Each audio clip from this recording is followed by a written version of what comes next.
নমস্কার প্রিয় দর্শক বন্ধুরা, আশা করি সবাই ভালো আছেন।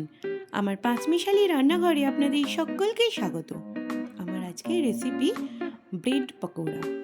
এর জন্য আমি কিছু পরিমাণ আলু প্রেশার কুকারে 2টো সিটি মেরে সেদ্ধ করে নিয়েছি।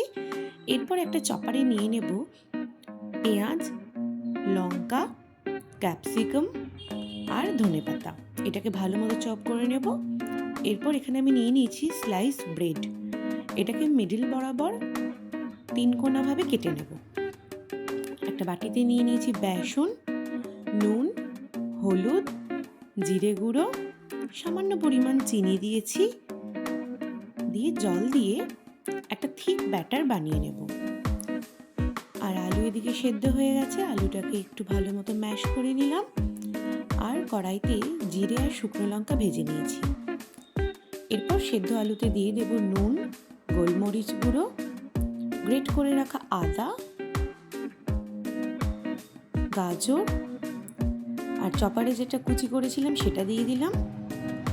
আর এখানে শুকনো লঙ্কাটা ভালো মতো নুন দিয়ে একটু মেখে দিয়ে দিলাম। আলু রেডি, এদিকে ব্যাটারও রেডি।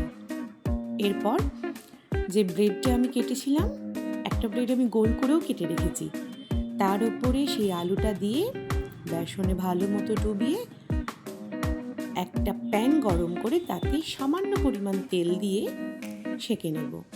এটা কিন্তু আমি ডিপ ফ্রাই করিনি, শ্যালো ফ্রাই করেছি। এইভাবে প্রত্যেকটা ব্রেড আমি বানিয়ে নিয়েছি।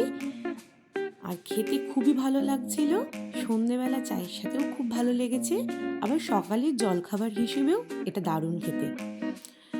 আপনারাও বাড়িতে একবার ট্রাই করে খেয়ে দেখবেন। ভিডিওটি ভালো লাগলে লাইক, কমেন্ট, শেয়ার করতে একদম ভুলবেন না। আর অবশ্যই আমাদের চ্যানেলটিকে সাবস্ক্রাইব করে দেবেন। দেখা হচ্ছে পরের ভিডিওতে। ততদিন ভালো থাকবেন, সুস্থ থাকবেন। ধন্যবাদ।